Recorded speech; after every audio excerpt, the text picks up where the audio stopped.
everyone, it's Lisa here, just filling you in with an update on my Sibo health journey. As you know, I updated you about a week ago, which was 3 weeks after Elemental Diet commenced. And of course, it's been another week. We're 4 weeks out now. I finished the Elemental Diet on April 7th, and I kind of supplemented for the first week or two, and then Easter came. We had an issue with the shake, and long story short, if you watch the videos, you know where I'm at. Last video, I talked about us upping the dosage of the Candibactin AR and BR to the full maximum dosage, which was 2 ARs in the morning and 2 ARs in the evening, and 2 BR in the morning and 2 BRs in the evening. For those of you that are with Sibo, Candibactin AR and BR is an herbal antibiotic. Some protocols recommend that you take that 3 times a day. Some protocols say twice a day, 2 and 2. So I was doing the 2 and 2. I finally had upped it. Now I had weaned onto the dosages by doing like 1 AR in the morning, 1 AR in the evening. I did that for like a week and a half, 2 weeks, and then we added the BR once a day, and then we added it twice a day, and then we, finally said, okay, we've tolerated that. Let's jump and do the actual dosage. So about 6 days into my dosage, I started having extreme emotional issues with this disorder anyway. For those of you going through a chronic illness or something like Sibo, you have your ups and downs, and it's really frustrating because you go through something like the Elemental Diet, and you know that it's not the end. You know though that it is the start of really killing off a lot of it so that you can continue to heal, and that you have a lot of work to do from it. So my hope was doing the Elemental Diet that it would knock out most of the bacteria, and that we could follow up with the herbals, knock out the rest of it, and then begin to heal my gut. For me, we did the herbals, and like I said, about 5-6 days into it, I did not initially correlate it to the Candibactin. I just correlated it to, ups and downs with this disorder. So I was having crying spells and just feeling very anxious and shaky and like bad anxiety. And then I started bloating again. And that really freaked me out because I had not been bloating. Now, a couple things had happened in the works of that. So like last Saturday, 3 days before that, I had bought sourdough bread, and I got it from an actual bakery, because they state that if you get real sourdough bread, that a lot of people with stomach conditions and in Sibo and that type of thing can tolerate from a real bakery that has made sourdough bread, because of the way they ferment the process. It kind of removes most of the gluten, is what they say. So I was dying for bread. So I had 3 days of the bread with no issues whatsoever. And they say when you try a new food, you should give it a couple days. Well, this is also at the same time that I had increased the Candibactin, and I was having these emotional issues, and I was only doing like 1 piece a day. So it wasn't like I was like gorging myself on this bread. I really don't think it's the bread. I think it was a combination of the increase of the Candibactin, and I believe I was experiencing die-off again, and maybe even just it was too much for my system. I was also told to introduce a probiotic. Integraflora was what I was given, which is just 1 strain of lactobacillus. I can never say it. Lactobacillus. Correct me if you want to, but I can't remember. But you know what I'm talking about, I think. So it's just 1 strain, which is supposed to be better for people like us that have gut issues, to slowly introduce the strain. So I was told to take that and to only do like 1/3 of the cap. That was last Saturday. After that, and after my afternoon Ultra Inflamex shake, which I was told to take, I bloated so badly. It scared me so bad.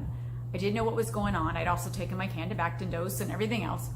I bloated so bad. That night I ended up in the tub, and very tearful, very like, what is going on? I worked so hard. Why am I bloating? And a lot of people say that 3 to 4 weeks approximately after finishing ED, if somebody's going to relapse, that's when it's going to repopulate, and that's when you're going to relapse. So I was panicking, thinking, oh my God, I've relapsed. It's still here. I still have Sibo.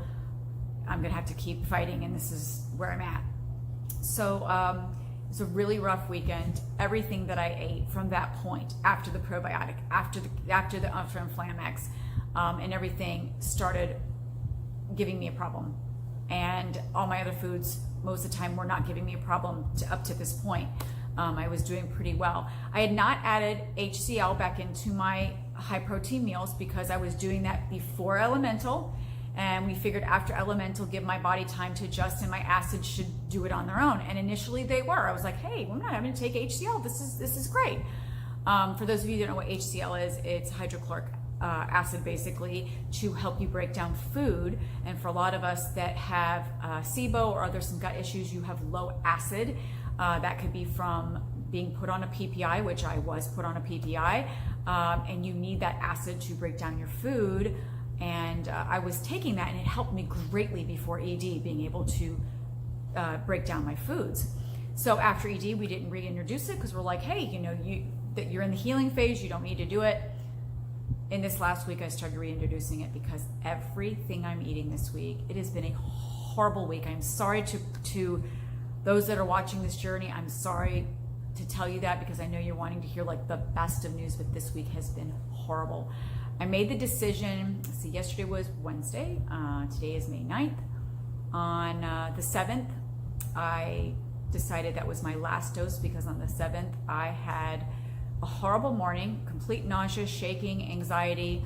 It was Charlie's birthday too on the 7th, for those of you that follow. But at any rate, I had a horrible morning. Then in the afternoon, I started to feel somewhat better, like I was able to get up a little bit and do, went outside with the dog. We were throwing in the pool and whatnot and everything. And then I ate dinner and it was a mess. I don't know if it was what I ate. It was pretty safe food. It was supposed to be pretty safe. It was a mess, and I was an emotional mess. And I just said, that's it. And I had taken one of each of the Candibactin, thinking maybe I need to cut back on this dosage and see if maybe that's giving me, maybe I'm having die-off because the bloat just not going away. So here's the struggle where we're at right now. I stopped taking all of it. I just started introducing HCl again into my meals because everything is hurting again. Just regular safe foods is hurting again. And my fear is that not being on an microbial, whether it be, I was never doing the very beginning, we did regular antibiotics, but this is herbal. So I'm doing herbal. Not being on anything is going to make it repopulate, which is really scary. So I'm kind of giving my body a rest at the moment for a couple days here because the bloating is just not quitting. And I've added in myself again the HCl during my high protein meals to help me digest because something is going on. The emotional stuff seems to have lessened.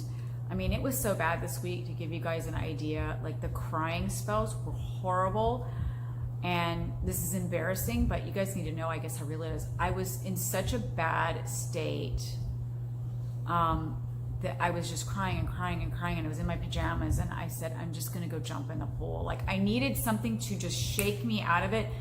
Now, don't think I was not like suicidal or anything like that, but I just was like, I can't take it. You know why I wanted to jump in the pool? I wanted to jump in the pool so I could go underwater and just scream because it's so frustrating.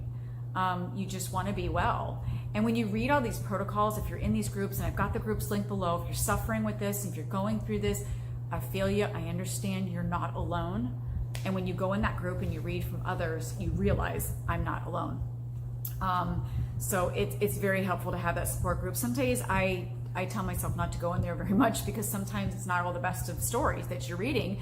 But when you're researching, like, what's working for people, and you're trying to get like just some support, it's like amazing. So that day was horrible. I ended up going in the pool, ice cold at the bottom. I'm in Florida, but it's still, like, for me, it's still cold water to be in May.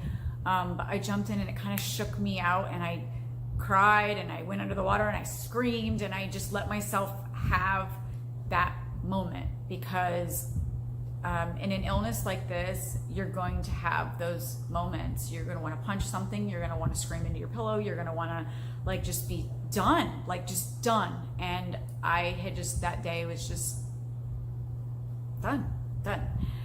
So I'm very frustrated.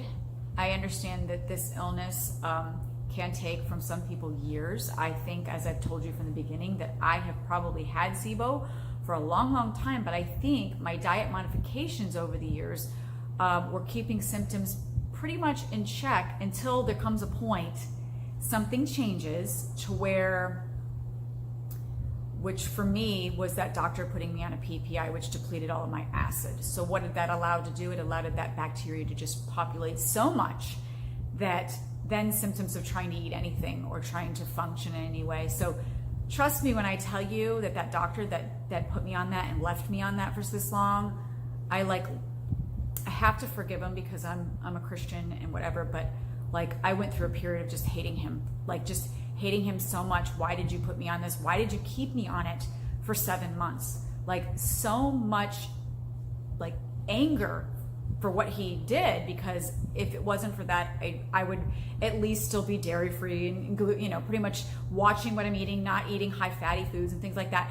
And that would just have been my life. I would have never known that Sibo might have been an underlying factor, but him doing that, just depleting the acid, just made it run rampant to a point of so much discomfort and pain that I had to seek, additional medical care. And then when they failed me, the GI doctors failed me because they just want to put you on Flagyl and Rifaximin. And for a lot of people, that are watching this, if you're on Flagyl or Rifaximin or Metronidazole or whatever it is that they put you on that's an antibiotic, for some people it really works depending on the level of bacteria that you are at.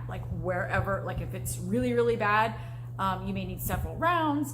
But when you go into these groups, I had made the decision after having a bad experience with Flagyl and feeling like I ended up in the ER, that antibiotics, after reading people go on them, and then you go on another round, and then you're on another round, and I thought antibiotics is one of the reasons people end up with Sibo, or PPI, having a lot of PPI usage, and that is one of the reasons that Sibo is happening. Why do I want to continually, although it may kill it, and you get to a desperate point, you could try it and whatever, and then you may end up right back, relapsing.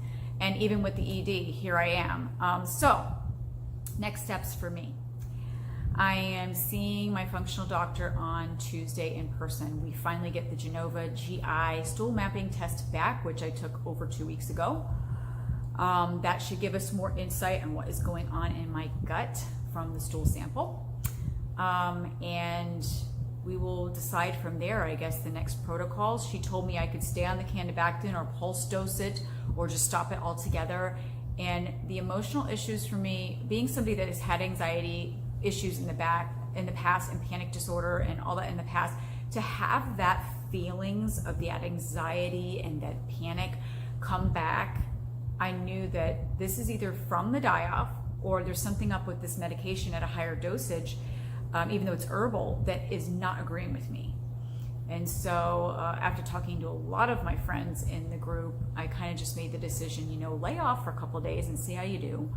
And the emotional part seems better. The bloating isn't as bad, but I am still finding some pain with eating. So today at lunch, I took an HCl, and we will see how that goes, at least to get me through till I see her next week. I pray that this test gives me some answers so that we can go in the right direction. The protocol that I'm interested in next, because you got to give protocols, and that's the thing. It's so frustrating because you want to just have a quick fix for this and just be take this, and in a week you're going to be great, or 2 weeks you're going to be great. I mean, I did 22 days of ED, and here I am. Maybe it did knock out a lot of it. Maybe this, I try to look at the positive. Maybe it did knock out a lot of it, and maybe it's just still there and I have some more work to do, or maybe I didn't need this harsh herbals. Maybe it was pretty much gone, and putting all that harshness in me just upset me. So we don't know until we go, and that's where it becomes, with an illness like this, it's a shot in the freaking dark. I kid you not when I tell you that I read people's protocols. They're on neem, they're on berberine, they're on oregano oil, they're on Interface Plus. It's like Allicin, which is Alamed, which is it's just, I can't even begin. It's just crazy. And you don't know which way is up. You don't know which one should I do. I don't even know. Do I eat that? Do I not eat that? Do we take this? Do we not take this? It's like you want to just oh my gosh, I don't even know what to do anymore. And that's where the crying and the tears and all that comes in too. Whether the medication is causing you that or not, you're gonna have those moments. So for those of you that are suffering with this, hang in there. I am doing my best to hang in there and trying to stay positive as possible. I am trying my best also to not like, what's the word that I'm looking for? Not replay a lot of the bad stuff in my head over and over and over and over and over again, because that's just like programming. So I try to tell myself that I'm healed and that I'm healing and that I'm going to get better, and this is just a bump in the road. And because if I keep telling myself, you're sick, you're chronically sick, you're going to stay sick, you've got SIBO, I mean, if I keep telling those things in my mind, I think it's going to make it worse. So try your best, because like I said, you're allowed to have pity days. I have many pity days. My friends know it on Facebook, because occasionally I will write a pity post, and I'm not actually looking for pity. I'm looking for the support and a place to vent sometimes. And it's great to hear the comments and the things from the people are praying, and it means so much when you're going through something like a struggle like this. So I appreciate it. And it's also for education, because there's so many people don't know what SIBO is, or that are just finding out they're diagnosed with it and they don't even know where to begin. Do I take this? Do I take that? I don't know. And then you need guidance, and then you can't find somebody that even understands what SIBO is, and your GI doctors want to throw antibiotics at you, and then you're like, I need to find a good functional medicine doctor, but I can't afford it, and it's so expensive, and it is, and the supplements are expensive. So it's not only a toll on you emotionally and physically, but financially. It's just a crazy, crazy thing. So my prayers to all of you suffering with this. We're gonna get through this. Hang in there. I couldn't come to you early this week because I was too much of a mess, honestly, to film a video. I just kept saying I'm gonna turn it on, and I was not in a good place. So I'm in a better place today to give you that update. Thanks for tuning in. If you haven't seen the journey and you want to see it from the very beginning, you go back to the playlist. If you were here for Avon, you can go to the Avon videos. But thank you for those that have been supporting me in this journey and praying for me. And if you're suffering too, I'm praying for you always, for us to find the right protocol that works for our bodies, because everybody is so different and everybody's protocol is going to be so different. So we're like the same. That's weird, because it's like we're the same. There's some things that are going to work for a lot of people and then not work for others. So you just have to find the one that fits for you and your condition and where you're at in your SIBO journey. So blessings and prayers to all of you, and we'll see you in the next video, and I hope to have better news to report.